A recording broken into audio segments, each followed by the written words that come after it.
Hace pocas horas se ha producido una noticia que era largamente esperada en el mundo económico, en el mundo financiero, específicamente en el mundo de transporte en España, en Europa y en todo el mundo.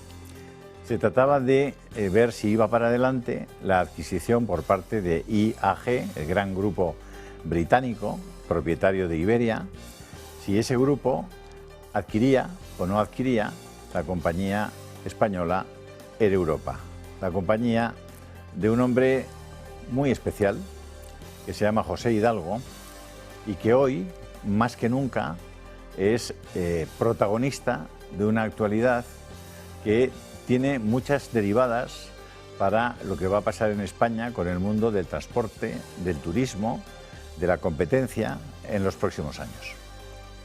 José Hidalgo es una persona, como no, pero es que es un personaje.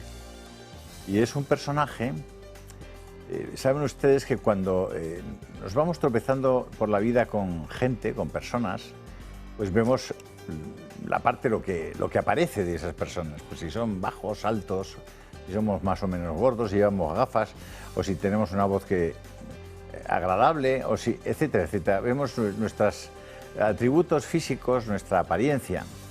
Y normalmente nos cuesta mucho trabajo, necesitamos más tiempo, necesitamos interesarnos por esas personas para conocer lo que hay detrás de esa apariencia. Bueno, pues cuando te asomas a la apariencia de un hombre como José Hidalgo, lo que hay detrás es extraordinariamente interesante. Por eso, esta entrevista ya les anticipo que es más que interesante. José Hidalgo, buenas noches. Hola, buenas noches, Julio. Un placer tenerte aquí. Gracias por un verdadero gusto. En tu casa. El vuelo del halcón. He estado viendo un documental que nuestros espectadores van a poder ver dentro de un ratito. Por cierto, muy bien rodado, muy bien grabado y con un estupendo guión, que comienza con algo así como que toda gran historia comienza en un pequeño lugar, remedando pues a la historia de las historias, el nacimiento de Jesús en Belén. Pero la historia de José Hidalgo empieza en un pequeño lugar y es apasionante. Haznos una pincelada de cómo empieza esa historia desde ese pequeño pueblo de Salamanca, que en un momento determinado incluso dices que te rapaste hasta el cabello para no sacar nada del pueblo cuando te ibas hacia Suiza. ¿Cómo empieza eso? Bueno, yo nací en la posguerra, en el año 41, y había mucha hambruna en el pueblo pasado. Mi madre distribuía el pan para los vecinos. Y ¿cómo se llama tu pueblo? Villanueva del Conde. Y en Villanueva del Conde pues había 400 vecinos, unos 1000 habitantes, y todos estaban, pues, vivían del viñedo, y el viñedo, lo máximo que recaudaban, el más rico, pues a lo mejor eran 10.000 pesetas al año, vendiendo las cubas de vino que había. Cada vecino tenía su bodeguita, tenía su... Y ahora a los 12 años me echaron de la escuela porque no había sitio para otros niños y a los 12 años me pusieron a trabajar. Y yo empecé a ayudar a mis padres en el bar, tenían un salón de baile, en las cosas, y me dediqué a hacer mis pequeños negocios, vendiendo y comprando pieles por los pueblos. Y ahí estuve peleando, en los veranos me mandaban a los campos de Salamanca a tal paja detrás de 2 segadores, eso era muy duro, dormía por las noches.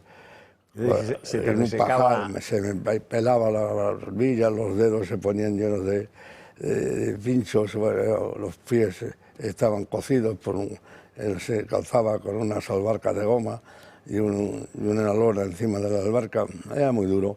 Y ya pues tuve la oportunidad de poder salir del pueblo con unas plazas que llegaron, de poder salir a Suiza a trabajar, a cuidar vacas. Y yo quería salir del pueblo como fuera y no quería sacar nada. ¿Y cómo tuviste esa oportunidad?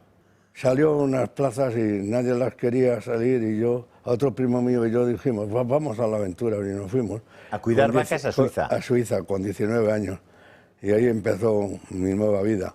Llegar a Suiza, cuidar vacas, al año siguiente prosperé y era peón albañil, al año siguiente prosperaba y ya pintaba fábricas. al siguiente ya pintaba casas por dentro de lo que se fabricaba, las casas nuevas. Iba y con aquella nave, ¿es verdad que pintaste una nave y con esas 70.000 pesetas con la compraste nave, un Mercedes? Yo le mandaba todo a mis padres y yo hacía todo lo posible por ganar dinero y lo que gané en un destajo, que me quedé allí desde el 15 de diciembre al 6 de enero, que cerraba la fábrica, pues dije, mira, esto no me pertenece a mis padres, esto me pertenece a mí. Y me compré un Mercedes por ese destajo, que era un esfuerzo extraordinario que yo hacía noche y día allí en esa fábrica.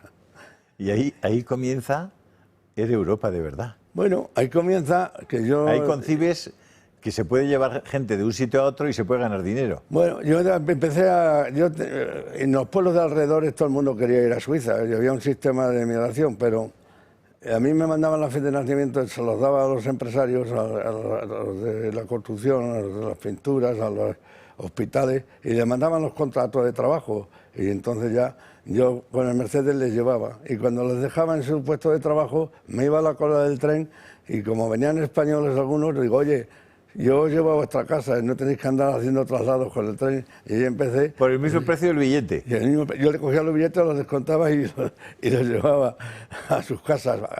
Digo, no tenéis que molestaros para nada. Y normalmente tenía buen don de convencimiento y los convencía y siempre llenaba el coche, el Mercedes de vuelta. Esos inmigrantes españoles que tanta penuria pasaron muchas veces al principio y que salieron por pura necesidad, se iban con contratos. Se iban con contratos de trabajo. Claro, con contratos de trabajo. No iban ilegalmente. No iban ilegalmente. Ni regularmente. Nada, no, porque allí en Suiza no te dejaban entrar si no llevabas un contrato de trabajo. Allí estaba tajante, había además unos guardias en la frontera que controlaban, vamos a ver, controlaban hasta los chorizos y el lomo que llevaban los pobres inmigrantes para mantenerse unos días. Bueno, eso del lomo también tiene una anécdota que ya la contarás, porque tuviste que hacer un rodeo por Alemania para poder pasar. Pero vamos a ver, ¿cómo os trataban en Suiza? Llegas a Suiza, un chaval de 19 años, no hablabas alemán, no hablabas inglés, no hablabas francés, hablabas salmantino. Serrano.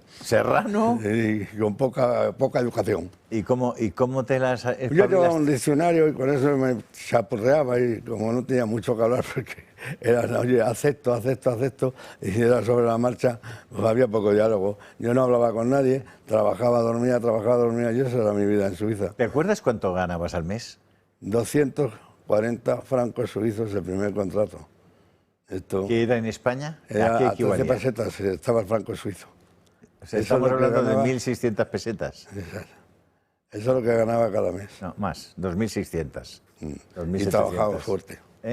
Trabajabas muy en duro. el campo y cuidaba luego las vacas y tenía que limpiarlas todas las vacas. Había 12 vacas y yo las tenía que limpiar todos los días. Y 2 caballos que los tenía que alimentar y también limpiar. ¿De esa época recuerdas alguna persona, algún suizo, que fuera especialmente agradable contigo, que fuera especialmente... No traté a ningún suizo, solamente un primo, el que fue conmigo, quisimos cambiar de trabajo y no nos dejaron cambiar porque allí se iba subiendo de categoría. Si ves que llamaban contadini, solamente podías atender las vacas. Si ya subías de categoría, ya podías ir al peón albañil, ya tenías que tener el contrato para eso. Y si ibas a un restaurante, ya tenías que tener el contrato, ibas subiendo de categoría dependiendo de los contratos que tuvieras. Cuando ves ese reportaje, ¿me permites que te llame Pepe? ¿Me permites que te llame Pepe? Naturalmente. Cuando ves este reportaje, Pepe, probablemente la figura más entrañable es tu madre. Y se te nota. Se te nota a lo largo del reportaje. Sí, se nota. Cuando hablas de tu madre, esos ojillos se te encienden un poco. ¿Qué significó tu madre para ti? Y, sobre todo, hay una frase que me ha parecido también muy... Decías, mi madre me trajo a este mundo para hacer algo. Mi madre trajo al mundo 9 hermanos.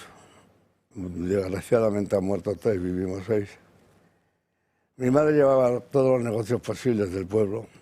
Trabajaba como una mula. Estuvo otros 4 años abortó, estaba siempre la pobre como embarazada y trabajaba. Y mi padre era de otra manera de ser, era muy buena gente, pero no peleaba como mi madre. Entonces, para mí el cariño fue para mi madre, que peleó mucho para sacar a los 9 hermanos para adelante. Yo le ayudé todo lo que pude. Todo lo que gané hasta los 27 años se lo di a ella, todo, absolutamente todo. Me quedé con lo del Mercedes del destajo. Qué maravilla. Empiezas a llevar a la gente en el Mercedes. ¿Tú conducías bien? Aprendí a conducir en Suiza. Lo primero con una motilla, una motorita de estas, y luego me saqué el carnet de conducir en Suiza. Y luego te sacaste el carnet de conducir autobuses. Luego ya, en España, ya, cuando yo fui a la mili, ya tenía el carnet especial de autobuses, porque pasamos del Mercedes a autobuses. Entonces, para llevar los autobuses tenía que tener el carnet. Cuando yo voy a Colmenar Viejo con 5 años de retraso, a mí me eligen de conductor de Álvarez Arenas Pacheco, que ese es el que más me ha apoyado en mi vida, y ese es el que me elige para que le conduzca, lo lleve por todos los sitios, porque yo ya tenía carnet especial de autobuses. ¿Cuántos viajes hiciste con aquel Mercedes? ¿Te acuerdas? De Suiza a España. En el Mercedes hice hasta que vine a la mili. Cuando vine a la mili ya perdí el Mercedes, lo dejó un primo mío en una frontera en Suiza, porque no tenía bien las ruedas, se lo abandonó. Y luego ya empecé con autobuses. Estuve 5 años conduciendo autobuses. Y ¿Te acuerdas del primer Saba que compraste? La primera Saba sí, me la llevó el tren. Y venía yo conduciendo en una mañana. ¿De cuántos asientos? Llevaba 8 asientos y veníamos atrás unas camas, porque tenían solo licencia de taxis, y aprovechábamos a meter más gente. Y en una mañana de mucha niebla venía yo conduciendo y me quedé entre las 2 vías y vamos, estamos vivos de puro milagro, porque el tren se llevó el autobús. No me lo puedo creer. Eso está ahí escrito y es verdad. ¿Es verdad que a veces se bajaba todo el mundo del autobús y te ponías a dormir porque ya no podías más de sueño? El sueño era tu peor enemigo. A mí me conocían todos porque yo les había buscado casi todos su vida, ¿no? Entonces había mucha hambre en los pueblos y ir a Suiza pues les cambiaba la vida. Y entonces ya me conocían todos por nombre y apellidos, porque... Y cuando venía con ellos, pues yo no podía más y les decía, bajaros, y me ponían en el volante, y dormía media horita, 1 hora, me espabilaba un chapuzón de agua y a seguir. Era muy duro salir por las mañanas de Zúrich, del Hotel Trumpi a las 9 de la mañana, y estar todo el día conduciendo, pasando fronteras con constantes dificultades de control, y llegando a una noche entera a toda Francia. Entonces no había las autopistas que hay ahora, y ni los autobuses que existen hoy, y llegaba a la frontera a España, y España era traerle un transitor, y traer un transitor era, o un despertador, todo eso era traerlo, no sé, y al llegar a España los controles, aguantas, bajas todas las maletas, vuelves a subirlas y continúas. Cuando llegaba a Salamanca a las 6 de la tarde me llevaba un palizón de 36 horas al volante. A estas alturas de la entrevista, probablemente muchos de ustedes o de los que pueden tener una imagen de Pepe Hidalgo, pues, un hombre rico que tiene una gran compañía, que bueno, pues que ha construido un imperio, pero seguro que le han ayudado, que ¿cómo se les queda el cuerpo? Yo puedo decir muy alto y muy fuerte que a mí nunca me ayudó ni el régimen de Franco. Me pusieron zancadillas por los de Alsa, que eran muy amigos, y los de Renfe y Nascar, que eran entonces, me hicieron la vida imposible, para cerrarme los autobuses y pasar a la aviación. Y yo paso a la aviación, voy a Viaco a fletar aviones y me cambia la vida, porque digo... O sea, te vas de los... Yo entendía, lo que he entendido es que tú entiendes que si puedes transportar personas en un autobús, ¿por qué no los vas a poder transportar en un avión? Y que parte de ti la idea de irte a Viaco y decirles, oiga, ¿me fletan ustedes un avión? ¿Es así? No, voy a Viaco obligado, porque me habían quitado los conductores y me habían precintado los autobuses.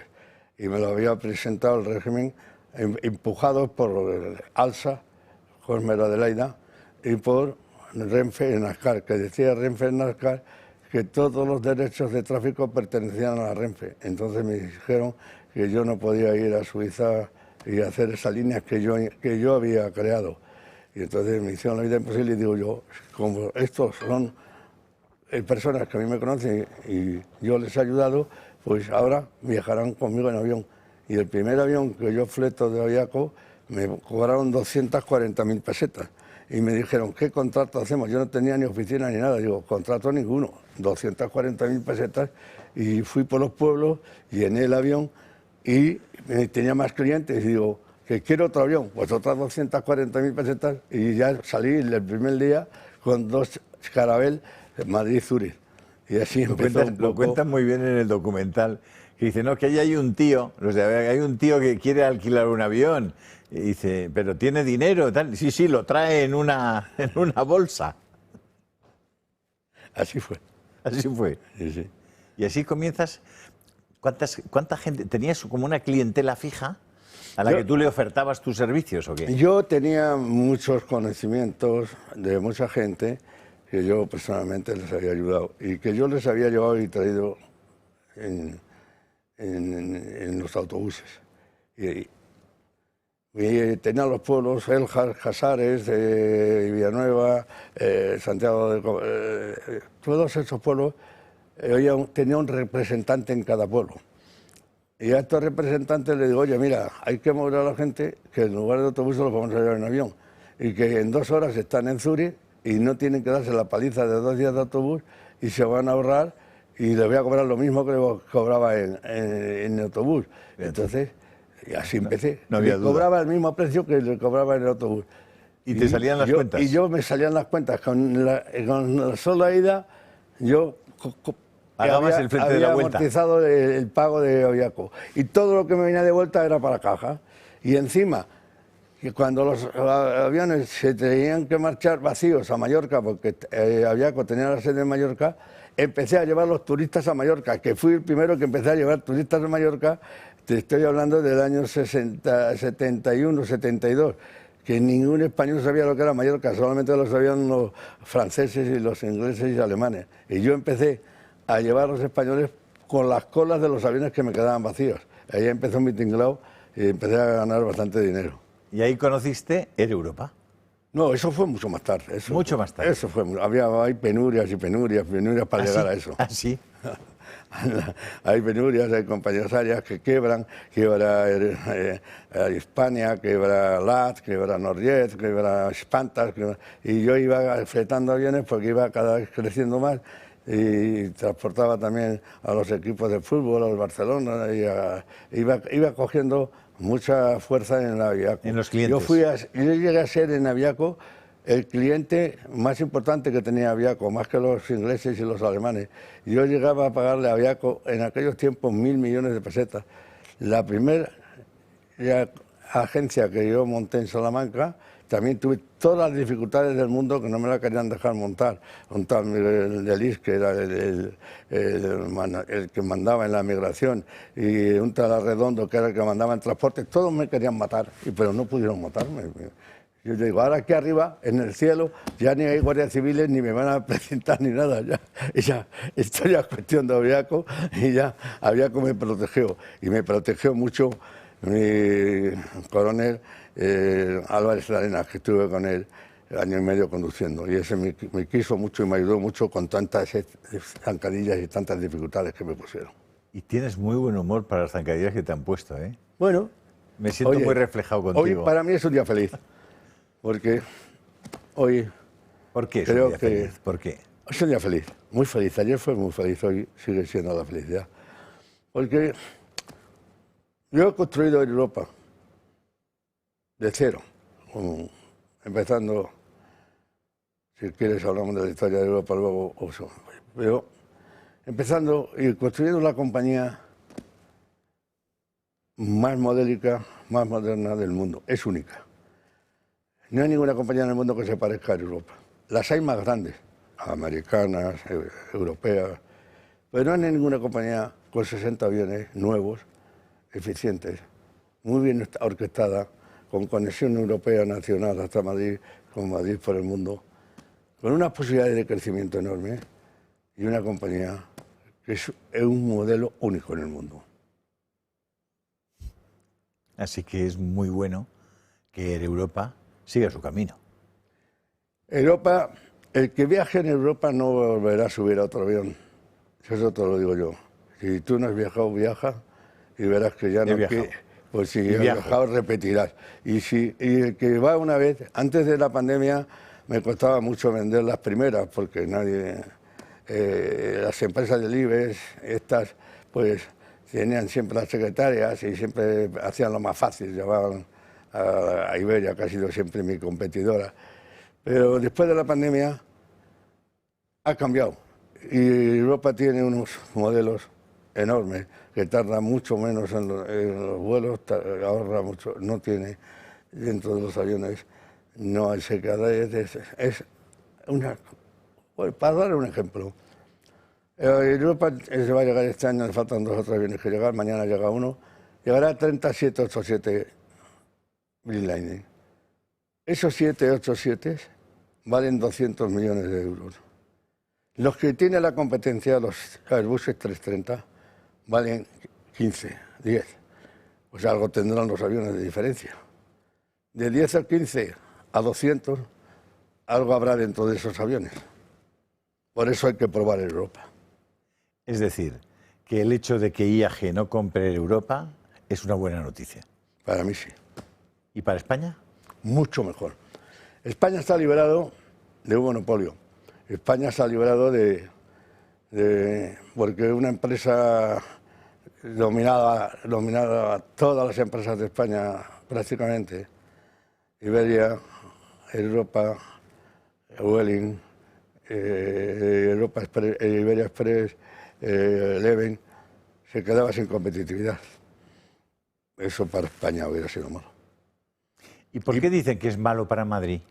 Están equivocados los comentarios, tanto que ha comentado y la gente que ha escrito sobre eso.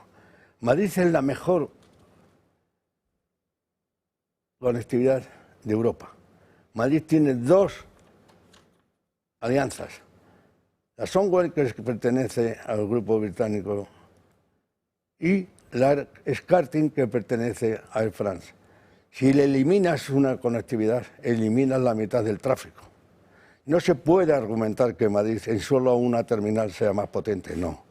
Tú serás lo potente que puedas ser dependiendo de tus fuerzas, de que tú puedas montar líneas. Lo que han estado argumentando que se hace la compra, podían volar a Asia. A Asia se puede volar mañana.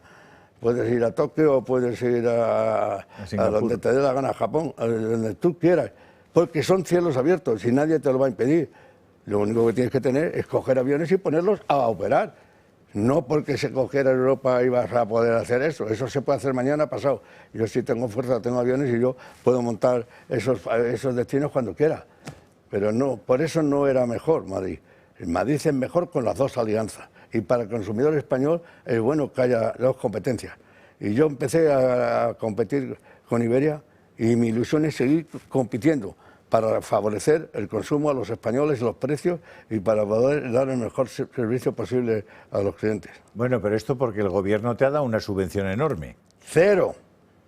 A mí ningún gobierno me ha ayudado. Ni el gobierno de Franco, ni el de Felipe González, que se fue en el año, Borrell se fue a Bruselas en el año 94 a traer un préstamo de 600.000 millones para Iberia que nunca devolvió. Iberia se vendió todos sus activos que eran del gobierno a la SEPI y se quedó con todo el dinero, nunca lo devolvió. Iberia se quedó con todos los activos cuando privatizaron la empresa y lo realizó y nunca lo devolvió. A Juan José Hidalgo, a Europa, no le han dado un céntimo. Ni el gobierno de Franco, ni el de Suárez, ni el de Aznar, ni el de Rajoy, ni el de Zapatero, ni el de ninguno. Y que no digan que han hecho un rescate. Mentira. Se han hecho un acuerdo financiero como un banco con una cantidad muy examinada, muy analizada por el gobierno y muy analizada por los abogados y avalada con un plan de viabilidad en todos esos análisis y avalada por Globalia, la patrimonial del grupo. Y con 2 consejeros de la SEPI dentro del grupo, más un quinto, que somos 5, consensuado con la SEPI. Y en ningún momento ninguna compañía del mundo, nadie ha avalado a ningún gobierno más que en Europa, Juan José Hidalgo con su grupo. A ver, resumen para los espectadores. Air Europa no ha recibido ninguna subvención, ha recibido un préstamo que está pagando religiosamente, ¿cierto? Exactamente. Y que si tú ahora mismo analizas el crédito que se recibieron los franceses, 9.000 millones respondió Air France, pero Air France nadie avaló. Lufthansa, 12.000 millones, responde Lufthansa, nadie avaló. Ni ninguna compañía de España, que ha habido varias que han recibido, ninguna avalado. El único que ha avalado, por eso digo que toda la parafernalia de que ha habido ayudas y de que ha intervenido para un rescate, que es mentira, que no ha habido ningún rescate y que ha habido un crédito que se está cumpliendo religiosamente y se cumplirá. Y Europa tendrá los suficientes fondos para que cuando llegue el 2026 pague el compromiso que adquirió y que hasta ahora está pagando. El año pasado pagó 60 millones de intereses y seguirá pagándolos. Y seguiremos con unos intereses además altos, que tampoco han sido una panacea, sino unos intereses altos, pero que va a cumplir al 100%. Y que sepan todos los españoles que no hemos recibido ni un euro de subvención. Yo creo que si en algo tiene la virtualidad de ser útil esta entrevista, es en que muchas veces se forman olas de bulos y de informaciones falsas, de lo que llaman ahora fakes. La gente se lo acaba creyendo, pero cuando te asomas a la verdad de las cosas, ves que no son así, simplemente. Entonces, a veces hay que pegar un puñetazo en la mesa y decir, oye, ya está. Es decir, no sigas diciendo que me habéis dado dinero, que me lo habéis regalado, tal. A Iberia le habéis prestado a través del ICO 1.000 millones de euros, a Air Europa le habéis prestado 400 y cada uno se los habéis dado en unas condiciones. No sé en qué condiciones se lo ha dado el ICO a Iberia, ni con qué intereses, ni en cómo se los han dado a Air Europa. Pero si te asomas a eso verás que no hay ninguna desigualdad, que no hay ninguna ventaja. Y eso la gente, desde mi punto de vista, y procuro servir a la verdad en la medida en que podemos, decir las cosas como son. Es que hay que ser serios a la hora de escribir, pero como nadie tiene sentencia por decir lo que le piensa o lo que parece o lo que esto, pues se ha metido un lío de comentarios que no son así, que yo no he recibido ni un solo euro de subvención. Y cuando son rescates es cuando hay algo de subvención, que es un crédito que vamos a pagar, estamos pagando los intereses y pagaremos en su vencimiento. Y que es la realidad. Y todo lo que se comente, y si no hay otra cosa muy clara, el juez Peinado ha pedido a la SEPI los documentos de esa operación. Y yo creo que ya está en manos del juez Peinado, que mañana lo haga la luz pública y que la luz pública compruebe cómo se confecciona ese compromiso. Y que se vea que no ha habido ni un solo euro de subvención. Se lo pido al juez Peinado que haga a la luz pública o que exhiba a la luz pública el contrato que se realizó con la SEPI. Pepe, sigues teniendo la misma capacidad de convicción que tenías en esas estaciones de tren de Suiza, convenciendo a la gente para que fueran contigo en el Mercedes. No es que tenga convicción, yo es que no convenzco, yo es que digo la realidad. El hecho de que estés aquí, explicando esto, es suficiente, porque demuestra que eres capaz de enfrentarte a una entrevista, a unos espectadores y contarles abiertamente lo que hay. Yo estoy educado, no en Villanueva del Conde porque fui a los 12 años, yo estoy educado con modalidad suiza, por eso adoro Suiza. Yo en Suiza estuve entre unas cosas y otras 10 años. Yo aprendí a la seriedad, aprendí a la puntualidad. Yo nunca voy tarde a una entrevista, a una reunión, siempre soy puntual. Yo he soportado 20.000 empleados. Nunca han cobrado un empleado el día después del día 28. El día 28 tenía todo el mundo las nóminas en su bolsillo. Yo nunca he dejado de pagar a ningún banco. Yo nunca he dejado de pagar a ningún acreedor. Ningún banco puede decir, Juan José Hidalgo fue tomar lo otro y me dejó un pufo, ningún banco. Nosotros hemos soportado, entre todo mi equipo, que es un gran equipo el que me ha rodeado, todo lo que ha sido una pandemia, con 1.300 millones de pérdidas, 2 millones diarios. Estamos saliendo airosamente. He perdido cosas en la pandemia. He perdido hoteles, uno en Canarias, otro en Mallorca. He perdido algo que me costó mucho crear, que ha sido Halcón Viajes, también lo he perdido por la pandemia. He perdido Travel Plan, he perdido cosas importantes en la pandemia. Pero todo lo que me queda lo tengo ya controlado, gracias a Dios, y estoy feliz de que hoy pueda decir estas cosas y estas verdades aquí contigo. ¿Y Curro se sigue yendo al Caribe? Se sigue yendo. Yo fui al Caribe y que quede claro, el primer vuelo que yo hice al Caribe, que fue el primero de charter, lo hice a Puerto Plata, lo hizo una compañía que se llamaba España. Y Jesús Pérez Blanco, que estaba en transporte, me hizo ponerle 100 millones de pesetas en depósito por si no devolvía a los españoles, que eran los primeros españoles que salían de España a la Dominicana. Y me hicieron poner el día antes 100 millones para si no devolvía yo a los españoles. Así que fíjate las ayudas que he tenido yo. Se nos va el tiempo. ¿Qué compañía en el mundo se parece a Air Europa? Ninguna. Ninguna. Europa es un modelo único. Nadie tiene 30 aviones modernos. 787 Baby. ¿Qué será Air Europa dentro de 5 años, Pepe? Será una empresa mucho más modélica, mucho más modernizada. Habrá incrementado como mínimo otros 8, 10, 787 mayores y habrá renovado toda su flota 737-800 en los nuevos aviones modernos, los más, que son aviones que consumen mucho menos, tienen más capacidad y son la modernidad del futuro. ¿Sabes que hay mucha gente que se siente muy cómoda porque Air Europa está en la T2 y la T2 es mucho más amigable que la T4? Y eso lo he dicho antes, que no se puede decir que si hubieran adquirido la empresa hubiera sido más grande, porque son muy potentes económicamente, porque claro, ¿quién va a cuestionar la fuerza británica de la cantidad de compañías que tiene? Yo a eso no me puedo comparar, pero sí me puedo presumir que soy mucho más eficiente y que tengo una empresa mucho más moderna y que de verdad es mucho más eficaz y que es bueno para Madrid y bueno para España y para todos los españoles que haya 2 terminales, la 1, la 2, la 3 y por otro lado que esté la 4 y la satélite, pero que cada uno elija donde quiere operar o donde quiere volar. ¿Sigues mirando al cielo buscando ese halcón con el que pensabas que algún día volarías tan alto como él? Yo le dije a mi madre que quería ser como ese pájaro, volar alto. Y yo le dije a la primera secretaria que tenía que un día tendría un despacho y delante había 3 secretarias. Las 2 cosas las he conseguido.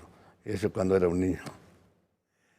Pues ya ven que sí, hay españoles que se toman en serio eso de hacer bien las cosas y de contribuir a que la sociedad en la que viven sea un poco mejor. En el caso de Pepe Hidalgo y en su sector, a que las cosas sean francamente mejores. Yo creo que es una experiencia conocerle, es una experiencia escucharle y es una experiencia ver cómo muchas veces lo que aparece habitualmente en los medios de comunicación dista tanto de la verdad de las cosas y de la realidad de las cosas. Este es Pepe Hidalgo, esa es la historia de Air Europa, esa es la historia de Halcón Viajes y la historia de un hombre que ha peleado toda su vida como esos luchadores que en Estados Unidos sin duda alguna te hubieran nombrado ya probablemente en la revista Time Hombre del Año. Gracias por estar aquí. Gracias, Julio. Yo soy muy serio, muy sincero y todo lo que he dicho es contrastable y todo lo que he dicho puedo demostrarlo. Yo de todos modos te diré que una de las cosas más admirables es que eras un chico bastante feo y conseguiste una mujer francamente guapa. Más alta que yo, pero me tenía que subir a la acera para poder poner el brazo por encima de ella. Muchas gracias, José Hidalgo. Gracias, Julio. Gracias. Y a ustedes muy buenas noches y que espero que hayan disfrutado y sobre todo que hayan aprendido quién es José Hidalgo, qué es Europa y qué es mucho más sobre el mundo del transporte en este país. Gracias y hasta la próxima.